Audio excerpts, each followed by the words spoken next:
Саламатсыңарбы, урматтуу окуучулар? Бүгүн биз окутуу кыргыз тилинде жүргүзүлгөн мектептердин 10-класстары үчүн кыргыз тили боюнча алгачкы сабагыбызды баштайбыз. Биздин бүгүнкү тема тилдин жыгышы жана өнүгүшү. Демек, балдар, бүгүн биз сабакта тилдин жыгышы жана анын өнүгүшү боюнча маалыматтарга ээ болобуз. Дептер, калемдериңерди алып, татынакай болуп бүгүнкү күндү жазып, теманы жазгыла, керектүү маалыматтарды дептерге белгилеп кетебиз. Алгач өз ойлорубузду айтып көрөлү. Негизи, балдар, тил качан пайда болгон? Анын өсүп өнүгүү жолу кандай? Биздин күнгө чейин тил кандай процесстерди башынан өткөрдү? Тилдин чыгышын окумуштуулар кандай негизде карашат? Видеону бир азга токтотуп, ойлонуп көргүлө дагы, кийинки маалыматтар менен өз маалыматыңарды салыштыргыла. Негизи, адамдардын бири-бири менен пикир алышуучу эң негизги куралы тил болуп саналат, аны жакшы билебиз. Ошондуктан ал коом менен бирге пайда болгон, же болбосо коом пайда болгондо тил пайда болгон. Тилсиз коомдун да болушу такыр мүмкүн эмес. Тил коомдук зарылдыктан келип чыккан, ошондуктан ал коомдук көрүнүш дейт. Кандай коомдук зарылдыктар бар, балдар? Коомдук зарылчылык дегенде бир азга ойлонгулачы. Негизи, балдар, мына ушул тилдин чыгышы жөнүндө түрдүү теориялар бар. Алар үн тууроо теориясы, сырдык сөз теориясы, анан марксистик теория дейт. Демек, биз бүгүн ушул 3 теорияны билебиз. Эң алгачкы үн тууроо теориясы. Бул теория боюнча адамдардын тили жаратылыштагы ар кандай кубулуштардын үнүн туроодон келип чыккан дейт. Мисалы, тарс, карш, шак, чыйп, бак, күп, булардын бүт бардыгы жаратылыштагы кайсы бир кубулуштардын, кайсы бир жаныбарлардын үнү болушу мүмкүн. Бул жердеги сүрөттү карасаңар, эң биринчи сүрөттө дарактын сынып калган шагын көрсөк болот. Ал кантип сынышы мүмкүн? Албетте, карс деп сынышы мүмкүн. Карс деген бул жаратылыштагы өзүнчө кубулуш. Ал эми жерге күп же дүп деп кулады деп айтабыз. Ал эми бул жерде канаттуу турат. Албетте, мындан чыйпылдаган үн чыгат.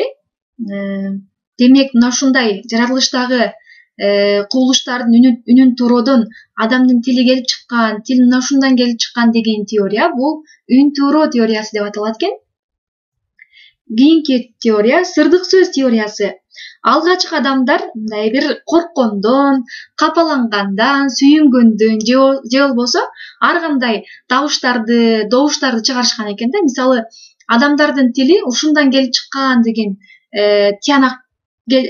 тиянакка негиздешип, сырдык сөз теориясын сунушташат да окумуштуулар. Мисалы, ох, ах деп адам бир жери ооруганды айтышы мүмкүн, ой деп чочуганды айтышы мүмкүн, бах деп сүйүнгөндөн айтышы мүмкүн. Сүйүнгөндөн ушундай бир добуштар чыгышы мүмкүн да адамданчы. Бул жердеги сүрөттөрдөн бир аз элестетсеңер болот. Албетте, бул заманбап сүрөттөр. Бирок сырдык сөз теориясын мына ушул сүрөттөр менен жакшыраак эсиңерде сактап алгыла. Демек, тилдин чыгышы боюнча экинчи теория сырдык сөз теориясы. Адам корккондон, кубангандан тил келип чыккан деген маалыматты берет. Кийинки теория, балдар, марксистик теория деп аталат. Тилдин чыгышын марксистик теория гана туура түшүндүрдү. Эмгек адамды түздү дейт. Албетте, эмгексиз жашоо жок. Эмгек адамдардын биргелешип иштөөсүн талап кылды. Биргелешип иштөө адамдардын бири-бирине бир нерсе айтуу зарылдыгын талап кылды. Тил бара-бара муунактуу бир тыбыштан өзүнчө бир экинчи тыбышты айтууга жараган тил катары жаралып пайда болуп калды дейт. Эмгектин өнүгүшү менен акыл ой өсүп отурду. Демек, бул марксистик теория эмгектин натыйжасында келип чыккан деген тиянакты берет дагы.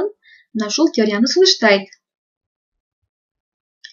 Бул жерден көрсөңөр болот, эң алгачкы адамдар демек биргелешип иштөө, жанагы коомдук зарылчылык деген мына ушул балдар.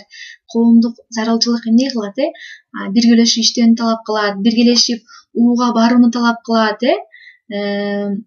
бири бири менен акырындан сүйлөшүп атып тил келип чыккан деген теория. Бул марксистик теория. Демек, эмгек адамды түздү, эмгек адамды жаратты.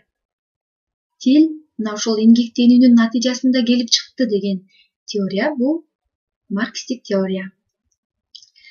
Албетте, тил жөнүндөгү түшүнүктөрдү системалаштырып алсак, материалисттик түшүнүк бул тил эч кандай бир башка бир сыйкырдуу күчтүн натыйжасында жаралган эмес, же болбосо сыйкырдуу күч жараткан эмес. Албетте, Кудай жараткан эмес дейт дагы. Ал коом менен кошо эмгектин негизинде жаралган деген түшүнүк бул материалисттик түшүнүк болуп саналат. Ал эми идеалисттик түшүнүк болсо, тил жаратылыштан тышкары турган кандайдыр бир күчтүн, албетте Кудайдын жардамы менен жаралган деген маалыматты жактайт. А дегенде адамды жаратып ошол сыйкырдуу күч андан кийин тил киргизген деген түшүнүктү берет. Бул идеалисттик түшүнүк болуп саналат.